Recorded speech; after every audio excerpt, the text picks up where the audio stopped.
ಅಂಬೇಡ್ಕರ್ ಜಯಂತಿಯ ಅಂಗವಾಗಿ. ಯಾಕಂತಂದ್ರೆ ನಮಗೆ ಈ ದೇಶಕ್ಕೆ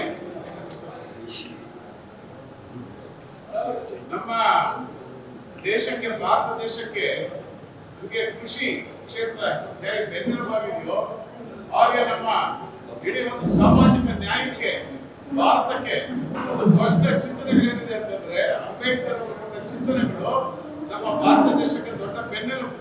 ಸಂವಿಧಾನ ಶಿಲ್ಪಿ ಇವತ್ತು ದಿನ ಅವರು ಬರೆದಂತ ಸಂವಿಧಾನ, ಅವರು ಕೊಟ್ಟಂತ ಸಂವಿಧಾನ ಇಡೀ ಪ್ರಪಂಚದಾದ್ಯಂತ ಮನೆ ಮಾತಾಗಿದೆ. ಏನಾದ್ರು ಒಂದು ಯಾವ್ದಾದ್ರು ಹೊಸ ದೇಶಗಳು ಅವ್ರಿಗೇನಾದ್ರು ಒಂದು ಸಂವಿಧಾನ ಕಲ್ಸ್ಕೋಬೇಕು ಅಂತಂದ್ರೆ ಅಂಬೇಡ್ಕರ್ ಅವರು ಕೊಟ್ಟ ಭಾರತಕ್ಕೆ ಕೊಟ್ಟ ಸಂವಿಧಾನ ಅವರು ಆಧಾರ ಇಟ್ಕೊಂಡು ಮಾಡ್ಕೊಳ್ಳುವಂಥದ್ದು. ಈ ಪ್ರಪಂಚದಲ್ಲಿ ಯಾರಾದ್ರೂ ಹೆಚ್ಚಾಗಿ ಓದ್ಕೊಂಡಿರುವಂತ ದೊಡ್ಡ ಮನುಷ್ಯ ಜ್ಞಾನಮೂರ್ತಿ ಯಾರಾದ್ರೂ ಇದ್ದಾರಂತ ಪ್ರಪಂಚದಲ್ಲಿ ಡಾಕ್ಟರ್ ಬಿ ಆರ್ ಅಂಬೇಡ್ಕರ್ ಅವರೇ.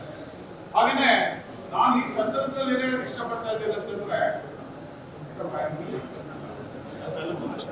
ಈ ಸಂದರ್ಭದಲ್ಲಿ ನಾನು ಏನ್ ಹೇಳಕ್ ಇಷ್ಟಪಡ್ತಾ ಇದ್ದೇನೆ ಅಂತಂದ್ರೆ, ನಮ್ಮ ಸರ್ ಕೋಲಾರ ಜನತೆಗೆ ಒಂದು ಒಳ್ಳೆ ಆಫರ್ ತಂದಿದ್ವಿ ಸರ್. ಕೇವಲ 599 ರೂಪಾಯಿಗೆ ಒಂದು ಥಿಯೇಟ್ರು, ಒಂದು ಡೆಕೋರೇಷನ್, ಒಂದು ಟೆಡಿ, ಒಂದು ಫ್ಲವರ್ ಬೊಕ್ಕೆ ಇಷ್ಟು ಕೊಡ್ತೀವಿ ಸರ್. ನಮ್ಮಲ್ಲಿ bride to be, mom to be, wedding anniversary, birthday ಎಲ್ಲಾ ತರ ಹ್ಯಾಪಿ ಮೂಮೆಂಟ್ಸ್ ಸೆಲೆಬ್ರೇಟ್ ಮಾಡ್ಕೋಬಹುದು. ನಮ್ಮ ಅಡ್ರೆಸ್ ಬಂದು Kolar MG road near Axis bank opposite building.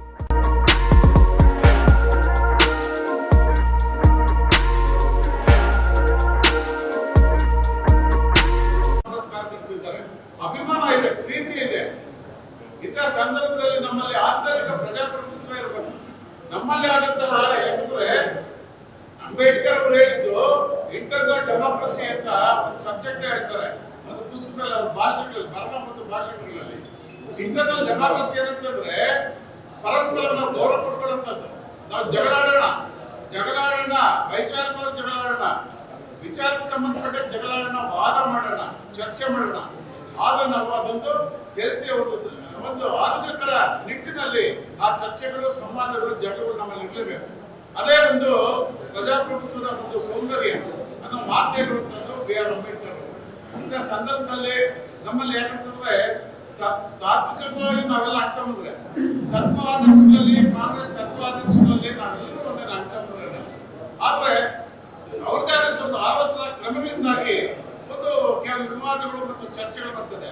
ಅದನ್ನ ನಮ್ಮಲ್ಲೇ ಬಗೆಹರಿಸಿಕೊಂಡು ನಾವು ಅರ್ಥ ಬದುಕುವಂಥದ್ದು ಅಂಬೇಡ್ಕರ್ ಅವರು ಸಂವಿಧಾನದಲ್ಲೇ ಹೇಳ್ತಾರೆ.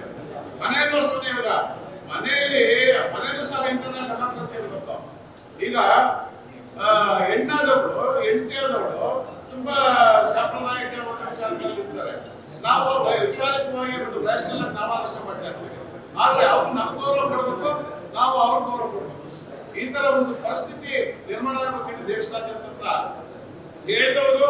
ಆ ಚಿಂತನೆಗಳ ಮೂಲಕ ಇಡೀ ಭಾರತದಲ್ಲಿರುವಂತಹ ನಿವಾಸಿಗಳು, ಜನಾಂಗಗಳು ಸಮಾನತೆ ಮತ್ತು ಎಲ್ಲ ಒಂದೇ ರೀತಿಯಲ್ಲಿ ಬದುಕಬೇಕು ಅಂತ ಹೇಳ್ಕೊಟ್ಟವರು ನಮ್ಮ ಬಿ ಆರ್ ಅಂಬೇಡ್ಕರ್ ಅವರು. ಈ ಸಂದರ್ಭದಲ್ಲಿ ಅವ್ರನ್ನ ನೆನೆಸ್ಕೊಂಡು ನಾವು, ಯಾಕಂದ್ರೆ ಒಂದು ಅಪಾಯಕರ ಪರಿಸ್ಥಿತಿಯಲ್ಲಿ ಇವತ್ತು ನಮ್ಮ ಸಂವಿಧಾನ ಇದೆ. ನಮ್ಮ ಬಿಜೆಪಿ ಪಕ್ಷ ಏನಿದೆ ಇಡೀ ಇಂಡಿಯಾದಲ್ಲಿ ಇವತ್ತು ಸಂವಿಧಾನವನ್ನ ಅಳಿವನ್ನ ಆಚೆಗೆ ತಗೊಂಡೋಗ್ಬೇಕಂತ ತೀರ್ಮಾನ ಮಾಡ್ತಾರ ನಿಟ್ಟಿನಲ್ಲಿ ನಾವು ಕಾಂಗ್ರೆಸ್ಗಳು, ನಾವು ಸಂವಿಧಾನ ಶಿಲ್ಪಿಗಳಂತ ಬಾಬಾ ಸಾಹೇಬ್ ಅಂಬೇಡ್ಕರ್ ಅವರ ಅನುಯಾಯಿಗಳಾಗಿರೋದ್ರಿಂದ ಆ ಸಂವಿಧಾನಕ್ಕೆ ಇನ್ನಷ್ಟು ಗಟ್ಟಿಯ ಪುಟ ಕೊಟ್ಟು ಒಂದು ಅದಕ್ಕೆ ಶಕ್ತಿ ನೀಡಬೇಕು. ನಾವೆಲ್ಲ ಒಟ್ಟಾಗಿ ಅಂತ ಈ ಸಂದರ್ಭದಲ್ಲಿ ನಾವು ಶಬ್ದ ಮಾಡ್ಬೇಕಂತ ಕೇಳ್ಕೊಳ್ತಾ ನನಗೆ ಅವಕಾಶ ಕೊಟ್ಟಂತ ಎಲ್ಲ ಬ್ಲಾಕ್ ಕಾಂಗ್ರೆಸ್ ಮತ್ತು ಜಿಲ್ಲಾ ಕಾಂಗ್ರೆಸ್ ವತಿಯ ಎಲ್ಲ ಮುಂಚೂಣಿ ಘಟಕಗಳ ಅಧ್ಯಕ್ಷರು, ಕಾರ್ಯಕರ್ತರೆಲ್ಲ ವಹಿಸ್ತಾ ನಾನು ಮಾತು ಮುಗಿಸ್ತಾ ಇದ್ದೀನಿ. ನಮಸ್ತೆ.